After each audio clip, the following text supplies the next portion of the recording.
Halo adik-adik semua, kembali lagi dengan saya Rifki Adiana akan memandu episode ekonomi ya di zona belajar ini. Kita setia menjadi media pembelajaran jarak jauh di masa COVID-19 kali ini.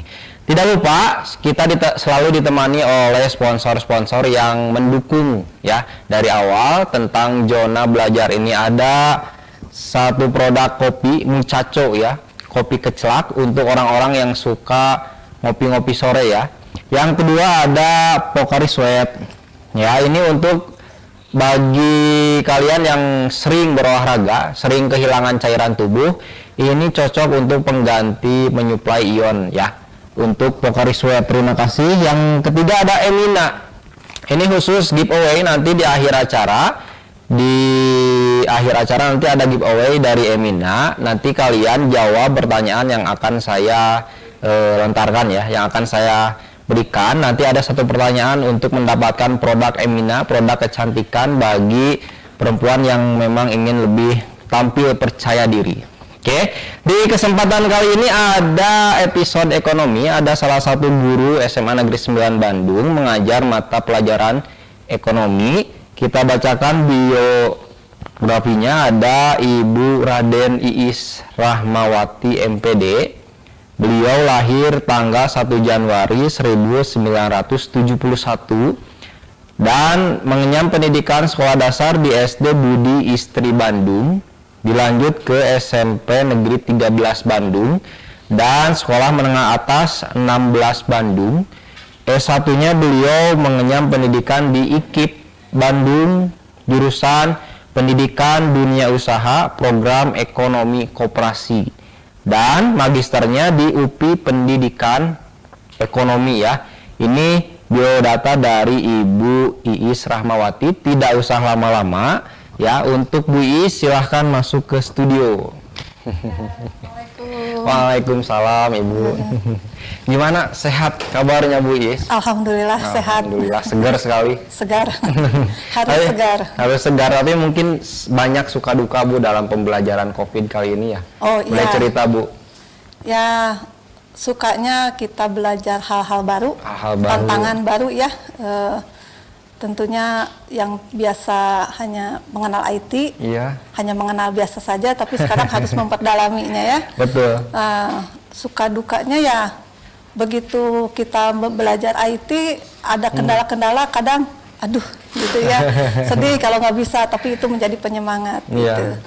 Terus ya kalau dalam belajar dengan siswa, yaitu menggunakan salah satu media. Tahu-tahu sudah di-out habis waktunya. Nah itu lagi enak-enak mengajar harus keluar gitu ya. Harus keluar karena terbatas waktu ya Bu ya. Gitu. Jadi memang sukanya Ibu mencoba belajar hal baru ya Bu, media baru. Tapi dukanya? Ya dukanya kalau misalkan ada hal baru belum terpecahkan, suka kepikir terus gitu. Pengen ada solusi, ingin segera ada solusinya gitu. Mungkin yang dirindukan Ibu selama belajar normal apa? Ya rindu ketemu anak-anak gitu ya. Pasti. Kan sangat berbeda. Belajar tatap muka dengan jarak jauh itu sangat terbatas gitu ya. Jadi kalau mengajar tatap muka kan langsung kendala-kendala itu bisa langsung terselesaikan gitu. Tapi kalau jarak jauh ya harus menunggu gitu ya. Betul. Tidak bisa langsung, terbatas lah gitu waktunya. Jadi gitu. Memang semua guru hampir yang saya tanya apa yang dirindukan dalam pembelajaran normal, anak-anaknya. Ya betul. Jadi memang kadang ada yang ngeselin, ada yang macam-macam, tapi memang rindu ya Bu. Iya, betul sangat rindu. Sangat rindu Ibu Iis juga. Nah untuk pembelajaran ekonomi ini mungkin Ibu punya pengalaman mengajar sebelum di 9 di mana Bu? Boleh cerita mungkin biar tahu teman-teman. Kalau mengajar ya khusus untuk sesuai dengan pendidikan ekonomi ya, mulai dari honorer sampai diangkat pegawai negeri itu di SMA Puragabaya. Ya. Tapi pernah juga mengajar di SMA Muhammadiyah. Kemudian kalau saya sudah dimulai dari mengajar di TK juga pernah. Jadi kepala sekolah TK 5 tahun. Kemudian di SMP Budi Istri, malah mengajarnya matematik. Ya. Terus di SMA ya sesuai dengan jurusannya. Tapi Gitu. tadi menarik, Ibu pernah menjadi kepala sekolah TK. Ya, mendirikan TK. Oh ya. Itu sekitar tahun 2000-an lah 2000-an 5 tahun saya mengabdikan diri sambil itu di SMA juga ya, sambil di TK juga gitu. Jadi di TK mah lebih ke manajemennya Ibu ya? Ya, manajemen dan mengajar karena senang anak-anak. Luar biasa, sangat menginspirasi ya. Basicnya ekonomi Bu Iis, tapi mampu membuat atau membangun satu institusi taman kanak-kanak lah ya Bu. Iya, iya. Alhamdulillah sampai sekarang masih ada. Alhamdulillah masih berjalan Bu. Berjalan. Ya. Nah, untuk pembelajaran COVID kali ini Ibu akan membahas tentang materi apa Bu? Sekarang itu tentang jurnal penyesuaian. Tentang jurnal penyesuaian. Nah, memang kalau saya lihat ekonomi, pembelajaran ekonomi atau akuntansi ini Bu? Akuntansi, akuntansi ya. ya. Ini khususnya di bidang akuntansi. Bedanya ekonomi dengan akuntansi atau bawahannya gitu? Oh, ada. Jadi kalau akuntansi itu khusus tentang bagaimana kita belajar pencatatan dari suatu transaksi, gitu ya. Transaksi dalam perusahaan, itu semua transaksi itu harus tercatat, gitu ya. Nah, sehingga itu ada ilmu khusus yaitu akuntansi, gitu ya, tentang pencatatan dalam perusahaan. Yang nantinya memang diperlukan dalam perusahaan itu kan perlu adanya laporan keuangan, gitu ya, akhirnya ke sana. Nah, itu kalau ekonomi itu secara luas umum ya, Bu. Umum. Jadi tidak hanya menghitung saja gitu, lebih itu. Iya. Jadi memang kalau saya lihat tugas-tugas anak IPS khususnya Ibu ya. Buku-bukunya buku-buku itu ya. Besar ya. Buku-buku besar biasanya ekonomi ya.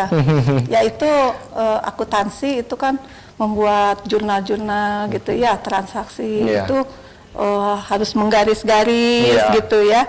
Tapi dengan adanya PJJ ini mau tidak mau kita belajar di Excel gitu ya, yang lebih tidak usah garis-garis, lebih dilatih seperti itu. Tapi sebenarnya dari dulu juga diajarkan juga gitu ya. Ada medianya gitu medianya. Apalagi sekarang canggih lah gitu ya. Tapi karena tetap secara manualnya harus tahu. Ya, Dan mungkin guru juga, Ibu khususnya pasti mengoreksi hasil kerja anak tuh harus lebih teliti ya Bu ya. Oh betul, betul. Makanya lama untuk menekan, Bu udah diperiksa ya, udah baru sebagian karena harus teliti gitu ya. Begadang terus Bu. Iya, sampai apalagi sekarang ya tidak mengenal waktu. Ini dikejar, kita harus terus luar biasa memasukkan nilai mereka itu tidak bisa sembarangan ya. Luar biasa ya. Tanpa harus berlama-lama kita akan menyaksikan pematerian dari Bu Iis. Tapi sebelum masuk ke materi kita jargon dulu Bu. Ibu udah tahu zona belajar, zonanya para pelajar. Jadi kalau saya bilang zona belajar Bu, Ibu bilangnya zonanya para pelajar. Zona belajar, zonanya para pelajar. Selamat menyaksikan pematerian dari Ibu Iis. Apapun aktivitasmu, your true bestie selalu bersamamu. Ayo Tania! 20 detik yang menutup aktivitasmu jadi perfect. Bahkan di saat yang tak terduga sekalipun. Nih, cuma 20 detik. Emina Bright Stuff Face Wash dengan ekstrak summer plum dan vitamin D3 yang membersihkan, mencerahkan, dan menyegarkan sepanjang hari. Emina Bright Stuff Face Wash, your beauty bestie. Cuma 20 detik. Otska, diri yang kuinginkan selalu ada selangkah di depanku. Hanya dengan satu gol. Hanya dengan satu suara. Hanya dengan satu kata. Hanya dengan satu warna. Hanya dengan satu gerak. Hanya...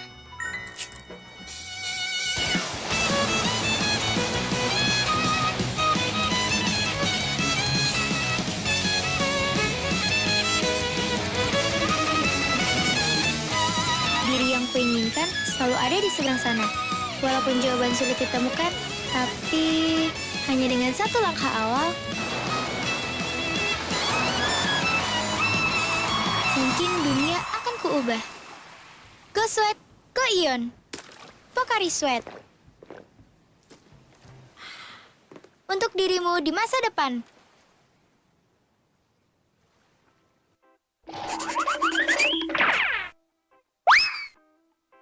Assalamualaikum, selamat siang anak-anak. Hari ini kita bertemu kembali. Saat ini kita akan membahas KD 3.13, menganalisis penyusunan siklus akuntansi pada perusahaan jasa.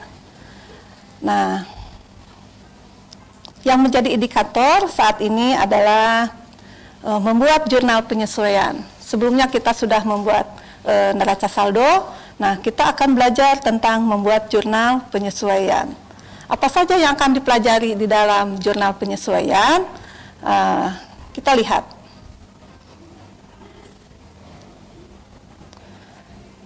Pertama, kita akan mengetahui apa sih pengertian dari jurnal penyesuaian. Kedua, akun-akun apa saja yang perlu disesuaikan. Kemudian yang ketiga, bagaimana contoh-contoh soalnya. Kita akan bahas mulai dari pengertian, ya. Pengertian dari jurnal penyesuaian. Nah, jurnal penyesuaian di sini adalah jurnal yang disusun untuk menunjukkan saldo sebenarnya pada akhir periode tertentu. Kenapa sih harus disesuaikan? Kita ketahui bahwa di awal tahun banyak transaksi, ya, kemudian di akhir periode itu harus membuat neraca saldo yang sebenarnya, gitu. Karena ada beberapa hal yang mungkin sudah berkurang, misalkan peralatan berkurang, gitu. Kita lihat apa saja akun-akun yang perlu disesuaikan. Yang pertama, yang biasanya yaitu pendapatan yang masih harus diterima. Itu pendapatannya harus diterima ini biasa dikenal dengan piutang. Ya, piutang pendapatan. Apa sih yang dimaksud dengan pendapatan yang masih harus diterima? Itu sejumlah pendapatan yang sudah menjadi hak perusahaan tetapi belum diterima pembayarannya. Ya, jadi itulah pendapatan yang masih harus diterima, atau kata lain tagihan atau piutang, ya. Nah, bagaimana bentuk jurnal penyesuaiannya? Kita lihat piutang pendapatan pada pendapatan. Piutang pendapatan kita tulis di sebelah debit. Nah, sedangkan pendapatannya ditulis di sebelah kredit, ya. Nah, ini yang bertanda merah ini adalah kunci dari bentuk jurnal penyesuaian pada pendapatan yang masih harus diterima. Yang tanda merah ini piutang, ya, piutang pendapatan pada pendapatan. Nah, kita lihat contoh soalnya. Nih, ada transaksi pada tanggal 31 Desember 2020, konsultan hukum Sirait Brother masih harus menerima pendapatan bunga sebesar Rp600.000. Bagaimana jurnal penyesuaian dari transaksi tersebut? Nah, kita lihat. Tadi kan kuncinya adalah piutang pada pendapatan, ya. Nah, karena di sini adalah yang menjadi pendapatannya ada pendapatan bunga, maka di sini ditulis piutang bunga. Itu ditulis di sebelah debit. Nah, sedangkan di sebelah kreditnya yaitu pendapatan bunga. Ini bentuk jurnal penyesuaiannya. Ya, kuncinya adalah piutang titik-titik pada pendapatan titik-titik. Tuh. Itu yang pertama. Berikutnya, akun yang perlu penyesuaian yaitu pendapatan diterima di muka, ya. Nah, apa itu pendapatan diterima di muka? Yaitu penerimaan pendapatan berupa kas, tapi belum sepenuhnya menjadi hak perusahaan, ya. Jadi harus disesuaikan. Nah, di sini penyesuaian akun ini tergantung dari sistem pencatatan yang digunakan pada saat penerimaan pendapatan di muka. Yang bagaimana kita lihat contohnya. Ya. Di sini ada transaksi, ya, diterima pendapatan sewa. sewa kios agen travel untuk 1 tahun sebesar 4.800.000.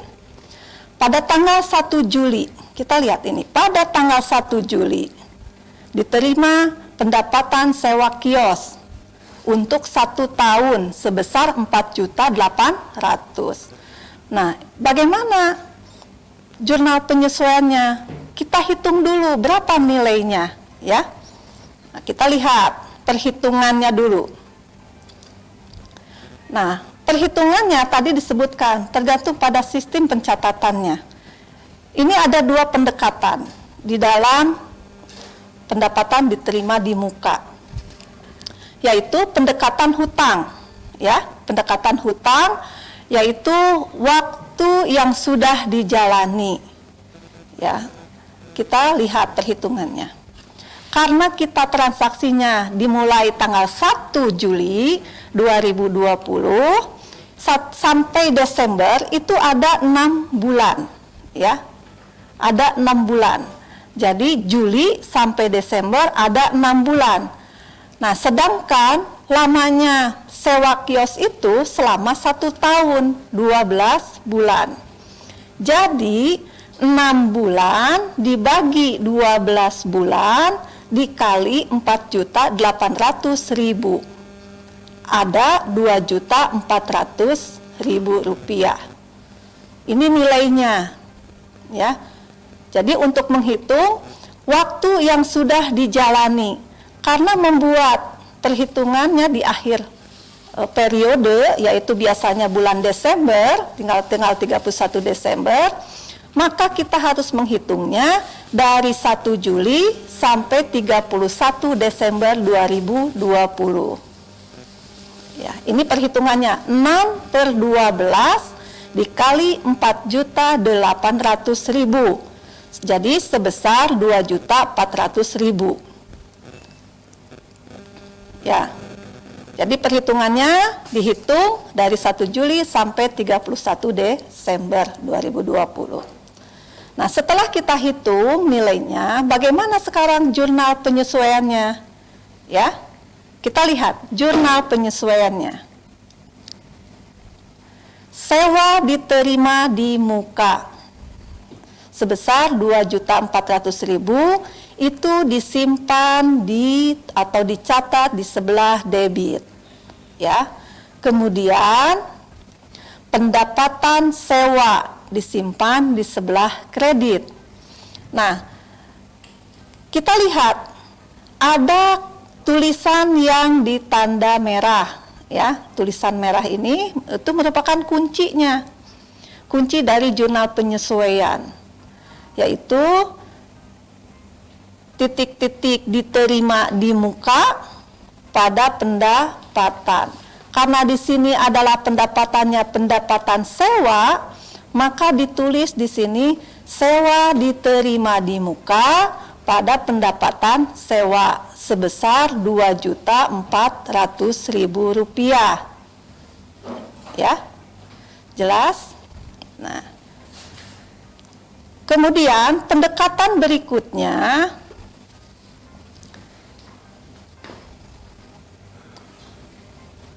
yaitu pendekatan pendapatan, yaitu waktu yang belum dijalani. Tadi kita sudah menghitung dari 1 Juli sampai 31 Desember. Masih ada tersisa 6 bulan, yaitu mulai dari Januari, 1 Januari sampai Juni. Ya, kita lihat perhitungannya. Dari Januari sampai Juni itu sisa 6 bulan. Berarti nilainya sama, karena ini dinilai untuk sewanya untuk 1 tahun, maka 6/12, ya, 6-nya ini adalah sisa bulan mulai Januari sampai Juni, yang 12-nya adalah sewanya untuk 1 tahun. Nilainya adalah 4.800.000. Maka setelah dihitung adalah hasilnya 2.400.000 rupiah. Nah, bagaimana perhitungan jurnal penyesuaiannya? Maka jurnal penyesuaiannya yaitu pendapatan sewa pada sewa dibayar di muka. Jadi kalau kita lihat dari tadi itu ada kebalikannya. Kalau waktu yang sudah dijalani sewa dibayar di muka dulu, baru pendapatan sewa. Tetapi kalau pendekatannya waktu yang belum dijalani atau pendekatan pendapatan, ya pendapatannya di debit, pendapatan sewa dan dibayar di mukanya itu ada di kredit, ya. Nih ya kasih merah, tulisan merah di sini. Ini kuncinya untuk pendekatan pendapatan atau waktu yang belum dijalani, ya itu. Kemudian yang ketiga, akun-akun yang perlu penyesuaian yang ketiga yaitu beban dibayar di muka. Apa itu beban dibayar di muka? Ya, itu penyesuaian untuk dibayar di muka tergantung dari sistem pencatatan yang digunakan. Nah, sama ya, jadi ada dua pencatatan, tergantung dua pencatatannya di mana. Kita lihat yang pertama. Ini ada transaksi ya, dibayar uang sewa gedung usaha sebesar 18 juta rupiah pada tanggal 1 September 2020 untuk 2 tahun. Ingat, ini untuk 2 tahun. Ini yang pertama, kita gunakan pendekatan harta. Pendekatan harta atau waktu yang sudah dijalani. Kita lihat tanggal berapa transaksi itu, yaitu dimulai tanggal 1 September 2020. Nah, dari September ke bulan Desember itu ada 4 bulan. Ya, ada 4 bulan. Berarti 4 dibagi 24. Kenapa dibagi 24? Karena di sini sewa gedungnya untuk 2 tahun. 1 tahun 12 bulan. Berarti 2 tahun 24 bulan. Berarti perhitungannya 4 per 24 bulan dikali 18 juta. Hasilnya adalah 3 juta rupiah. Ya. Dari mana 4 bulan? Itu dihitung dari 1 September sampai dengan 31 Desember 2020. Begitu. Itu pendekatan harta yang pertama. Jadi waktunya yang sudah dijalani. Bagaimana sekarang jurnal penyesuaiannya? Ya, untuk beban dibayar di muka. Yaitu beban sewa di debit pada sewa dibayar di muka. Nah, beban sewa di sini, beban sewa ini ditulis di debit. Nih, yang tulisan merah ini kuncinya ya. Kuncinya.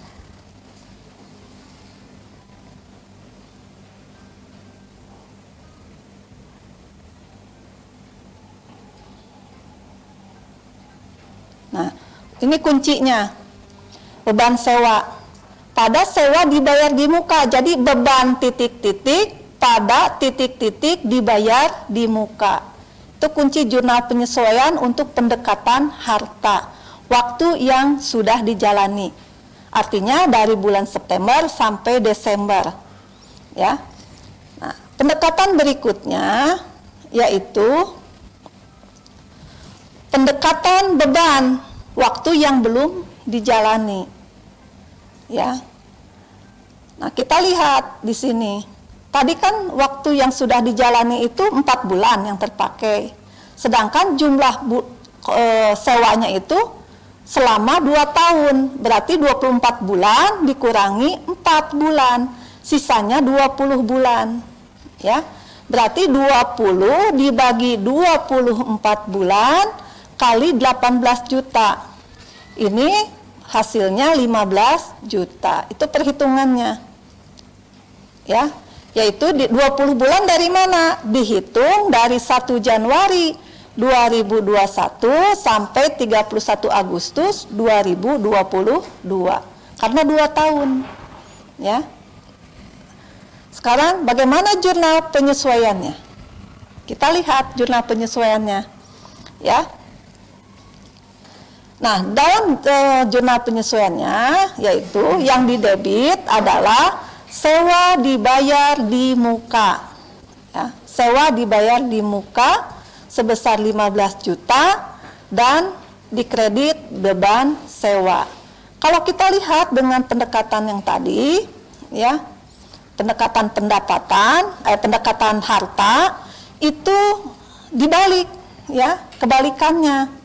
Kalau pendekatan harta itu bebannya didebit, dibayar di mukanya dikredit. Sedangkan pendekatan beban dibayar di mukanya didebit, bebannya dikredit. Ya. Itu. Sudah jelas ya? Kemudian akun yang perlu disesuaikan berikutnya adalah beban yang masih harus dibayar atau hutang beban. Apa sih yang dimaksud dengan hutang beban? Ya, kita lihat. Yaitu beban yang sudah menjadi kewajiban perusahaan tetapi belum dibayarkan atau belum dicatat oleh perusahaan. Ya. Nah, contohnya apa? Kita lihat.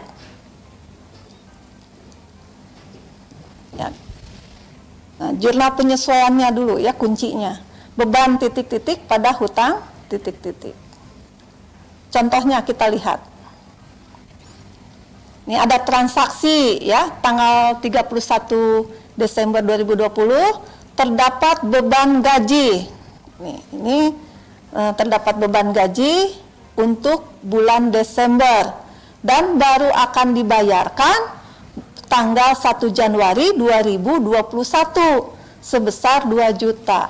Artinya seharusnya perusahaan itu membayar gaji itu di bulan Desember. Tetapi mungkin ada suatu hal baru bisa dibayarkan di bulan Januari tanggal 1. Nah, tentunya di sini harus ada penyesuaian. Ya. Bagaimana jurnal penyesuaiannya? Yaitu beban gaji pada hutang gaji. Sekali lagi kita lihat yang di tulisan merah ya. Yang di tulisan merah ini itu kunci dari jurnal penyesuaian untuk beban ya, hutang gaji. Ya. Nah, ini ada beban gaji sebesar 2 juta dan hutang gajinya 2 juta. Ya. Nah, berikutnya itu ada penyusutan aset tetap atau sering juga dikenal dengan depresiasi, ya. Penyusutan aset tetap di sini. Nah, penyusutan aset tetap itu dibebankan pada setiap akhir periode. Kita langsung pada contohnya, ya. Nah, di sini ada satu transaksi, ya. Dicatat di sini gedung usaha yang dimiliki Bengkel Sejati senilai 600 juta disusutkan sebesar 5% tiap tahunnya. Setiap tahun. Jadi yang menjadi aset tetapnya adalah gedung di situ. Kemudian disusutkan sebesar 5%. Bagaimana perhitungan penyusutannya? Nah, perhitungannya 5/100 atau 5% langsung dikalikan dengan nilai gedung itu sendiri sebesar 600 juta. Maka perhitungan penyusutannya setiap tahun adalah 30 juta. Bagaimana jurnal penyesuaiannya? Nah, ini sudah satu paket ya. Beban penyusutan titik-titik pada akumulasi penyusutan titik-titik. Nah, di sini yang disusutkan adalah gedung. Ya, aset tetapnya adalah gedung. Nah, Bu, gimana kalau misalkan bukan gedung? Ya, tanah bisa. Tulisnya di sini beban penyusutan tanah pada akumulasi penyusutan tanah, ya. Yang jelas di sini penyusutan aset tetap atau depresiasi. Itu sebesar 30 juta. Ya, itu tentang penyusutan. Kemudian yang keenam adalah pemakaian perlengkapan. Itu harus disesuaikan pemakaian perlengkapan, ya. Yaitu pemakaian perlengkapan itu bagian dari harga beli perlengkapan yang telah dipakai selama periode akuntansi. Karena perlengkapan itu bisa habis dalam 1 tahun, ya, sekali pakai, ya. Maka jumlah yang disesuaikan sebesar jumlah yang terpakai, gitu. Kita lihat contoh transaksinya. Ya. Ini ada contoh transaksi. Akhir periode 31 Desember 2020 terdapat persediaan perlengkapan, ya. Perlengkapan kantor di sini sebesar 700.000. Pada tanggal 1 Januari terdapat saldo akun perlengkapan 1,5 juta atau 1.500.000 rupiah. Artinya di sini perlengkapan pada awal bulan 1 Januari itu sebesar 1,5 juta, 1.500.000 rupiah. Nah, setelah dilihat pada bulan Desember, dari Januari ke Desember, ternyata perlengkapan kantor itu berkurang nilainya. Ada sebesar 700.000 sisanya, ya. Persediaan perlengkapan kantor sebesar 700.000. Jadi kita harus menghitung berapa yang terpakai perlengkapan. Karena itu ialah yang nanti akan dituliskan di dalam jurnal penyesuaian yang terpakainya. Kita lihat perhitungannya, ya. Jadi perhitungannya yang Januari 1.500.000 itu dikurangi dengan nilai di bulan Desember sebesar 700.000, maka hasilnya adalah sisa yang terpakainya adalah 800.000. Gitu. Sekarang berapa nilai? Jurnal penyesuaiannya bagaimana? Tadi sudah dikatakan bahwa di dalam perlengkapan itu yang dicatat adalah yang terpakainya. Kita sudah hitung yang terpakainya 800.000. Masukkan ke dalam jurnal penyesuaian. Ya. Nah, beban perlengkapan pada perlengkapan.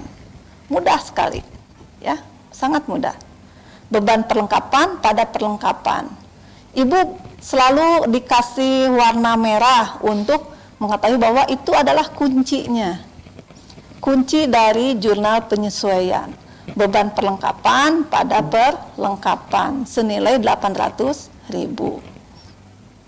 Nah, mudah kan? Ya.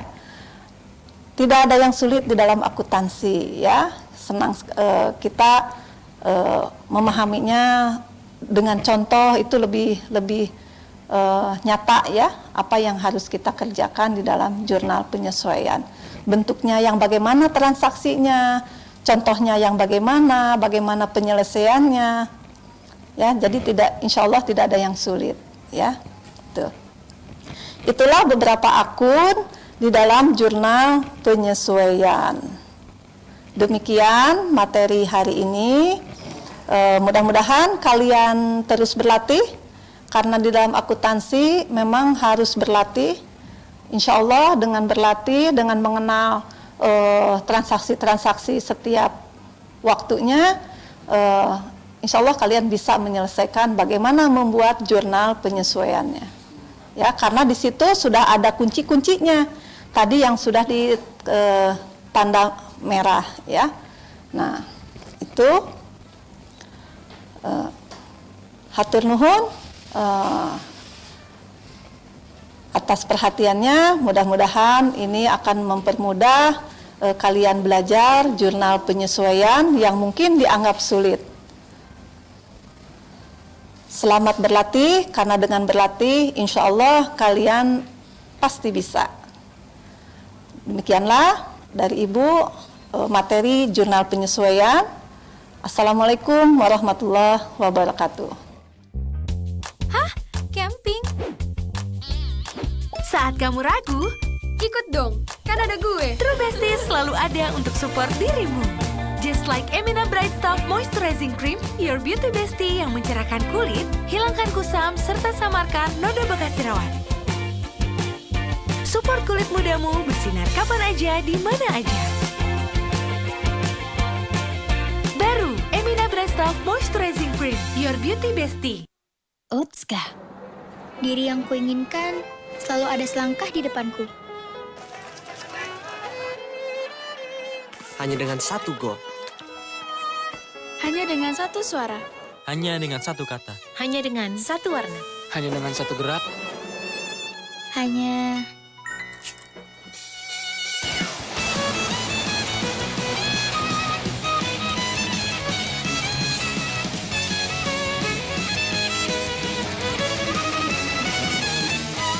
diri yang kuinginkan selalu ada di seberang sana.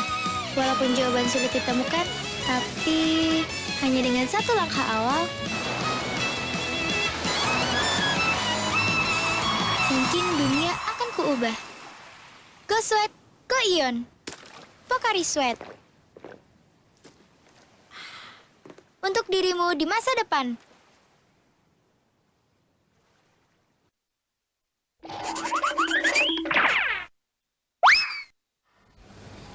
Ya adik-adik, kembali lagi dengan saya Rifki Adiana yang akan memandu di segmen terakhir ini. Kita bincang-bincang ringan dengan pemateri Bu Iis, ya, guru mata pelajaran ekonomi akuntansi yang sudah menjelaskan tentang jurnal apa Bu? Penyesuaian. Jurnal penyesuaian. Kita tetap ditemani oleh Pocari Sweat dengan kopi muchacho dan ada Emina. Ya, di akhir acara ini saya akan berikan satu pertanyaan untuk giveaway. Pertanyaannya boleh dari Ibu? Ya. Ada pertanyaan mungkin Bu? Satu aja. Ya. Pertanyaannya, untuk pendapatan diterima di muka itu ada dua cara pendekatan. Dua. Bisa disebutkan Oke. dua pendekatan itu. Jadi pertanyaannya, sebutkan dua pendekatan dalam pembayaran Pendapatan diterima di dalam muka, pendapatan diterima di muka. Iya. Oke. Ada pencatatannya, ada dua cara. Nah, sebutkan cara pencatatannya. Oke, sebutkan cara pencatatannya tadi yang disebutkan oleh Bu Iis, ya. Yo, jawab di kolom komentar. Nanti kita akan pilih beberapa orang yang beruntung untuk mendapatkan produk dari Emina, ya. Terima kasih atas penyajian materi yang sangat luar biasa dari Ya, Bu terima Iis. kasih. Yang Makasih saya garis banyak. bawahi tadi ada istilahnya ada yang harus digaris bawahi. Tidak ada yang sulit dalam akuntansi, kata Bu Ya. Iis. Nah, biar nggak sulit belajar nih Bu, pembelajaran ala Bu Iis tuh gimana sih? Ala Bu Iis. Iya. Sebenarnya kalau akuntansi itu kan praktek langsung, ya. Latihan, Ibu. Artinya harus berlatih. Ya, harus berlatih terus karena setiap transaksi berbeda cara Ya. penyelesaiannya. Jadi memang kita harus mengenal ini yang utama, prinsip-prinsip akuntansi itulah yang harus kalian pahami betul gitu ya. Cara pencatatan, bagaimana penyusunan tanggal. Kadang tanggal itu kebanyakan suka disepelekan ya. Iya. Padahal itu sangat fatal kalau kita tidak menuliskan urutan tanggalnya. Itu harus jelas mulai dari tanggal awal sampai tanggal akhir, seperti itu. Karena di dalam akuntansi itu sangat berpengaruh. Ya. Karena kan itu transaksi, ada pembayaran, Ya, Bu. ada piutang, ada hutang kapan dibayar, Ya. gitu ya. Ini masih sederhana karena dalam perusahaan jasa. Nanti yang agak lebih itu di Rumit. perusahaan dagang. Perusahaan dagang. Tapi belum itu ya, nanti semester depan mungkin ya. Nah, itu kedua disiplin. Disiplin karena akuntansi itu bukan semata-mata ngitung gitu, Iya. tapi disiplin, berlatih, teliti. Ya, itu harus teliti. Kadang anak menghitung cepat seperti sudah betul, padahal beda 0,1 saja udah berpengaruh. 1 juta ditulisnya jadi 100.000 kurang 0,1 jauh ya. Ya itu berlatih, disiplin, latihan gitu. Itu saja untuk akuntansi dan betul-betul dipahami ya, belajar itu, dipahami apa sih maksud dari soal ini. Kadang-kadang anak nggak bisa itu bukan karena dia nggak tahu, tapi tidak teliti membaca soal, apa yang diinginkan oleh soal, atau transaksi ini apa sih maksudnya gitu ya. Nah itu jadi memang harus dilatih terus ya, ya. Jadi intinya hal-hal kecil seperti tanggal tadi yang Ibu Iis jelaskan itu harus diperhatikan ya Bu. Betul. Ya, harus teliti, urutannya harus gitu. berlatih terus lah intinya. Nah ini kan jenis jurnal penyesuaian, apakah ada jenis jurnal lain gitu Bu? Oh ada jurnal umum, jurnal penyesuaian. Kemudian kalau di perusahaan dagang itu ada jurnal khusus. Itu pun ada lagi gitu ya. Oh, ada turunannya. Ada turunan lagi. Ya. Itu jadi banyaklah ya jurnal. Tapi pada intinya itu bagian-bagian pendataan dari satu transaksi runutan siklus akuntansi, dari bukti transaksi dibukukan ke dalam jurnal umum, dari jurnal umum ke buku besar, dari buku besar ke neraca saldo. Dari situ kan harus ada yang disesuaikan tuh, karena ada yang berkurang, ada yang berlebih gitu ya pencatatannya, supaya tidak ada double pencatatan. Nah baru nanti dibuat neraca saldo yang sudah disesuaikan. Nanti kita akan belajar ke kertas kerja. Wah luar biasa ya, prosesnya. nanti dari situ baru laporan keuangan. Jadi kalau saya bayangkan tiap minggunya itu pasti anak-anak harus ada progres ya Bu ya? Harus gitu ada progres, karena gitu. akuntansi itu tidak bisa, aku belajar neraca saldo aja deh, yang lainnya nggak bisa. Karena ini saling berkaitan. Kalau misalkan dari awal salah, sampai laporan pun akan salah. Gitu. Jadi betul-betul sekali. Kadang-kadang, Ibu aku udah capek-capek ini, kok salahnya? Akhirnya dilihat lagi ke belakang, oh di sini salahnya. Gitu. Luar biasa. Nah itulah harus teliti ya. Gurunya juga teliti. Kalian harus dicontoh ya dalam mengerjakan harus disiplin, tugas. Ya, harus dari Bu Iis harus disiplin, harus teliti dalam mencantumkan angka lah. Salah 0,1 luar biasa berpengaruh. Betul. Nah untuk pertanyaan selanjutnya, ini kan akuntansi teori lah ya Bu ya. Kalau akuntansi dalam praktik sehari-hari biasanya digunakan untuk apa gitu? Oh iya, dalam misalkan toko ya. Toko atau di rumah sendiri misalkan ya. Kalau Ibu di rumah gitu ya, pendapatan keluar masuk keuangan itu dicatat. Harus dicatat supaya apa? Kita bisa mengerem nih. Pendapatan berapa? Kemana aja kita, itu disiplin keuangan itu ya. Disiplin keuangan supaya tidak pengeluaran lebih besar daripada pendapatan gitu, seperti itu. Nah, itu kalau dalam praktek di rumah. Atau misalkan punya usaha kecil-kecilan. Itu kan banyak pedagang-pedagang yang sebenarnya dia tidak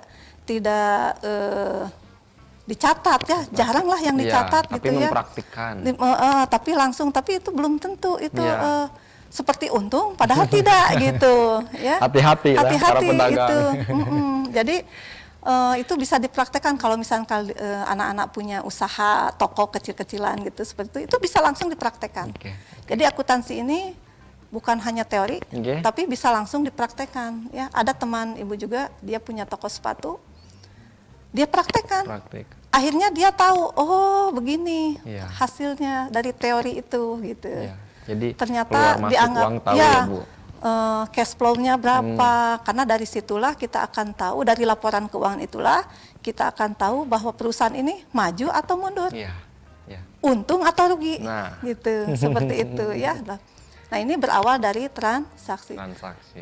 Banyak kasus seolah-olah kita masih ada untung nih, Padahal kalau dihitung secara akuntansi itu rugi. Gitu, Bahaya ya, Bu. Bahaya seperti Jadi itu. digelapan oleh jumlah uang yang banyak padahal rugi itu ya. Iya, kalau dihitung kan ada aturan-aturannya Iya. ya seperti itu. Oke, terima kasih atas pemateriannya Bu Iis Oh, yang sama-sama, sangat luar iya. biasa ya. Terima kasih, mudah-mudahan anak bisa menambah pengetahuan tentang jurnal penyesuaian khususnya. Ya, terima kasih Bu Iis. Ya, sama-sama. Kita jargon lagi Bu. Masih Iya. ingat Bu? Asik. Zonanya para pelajar Ibu. Zonanya para Oke. Zona belajar. Zonanya para pelajar. Oke, terima kasih atas atensinya. Dadah.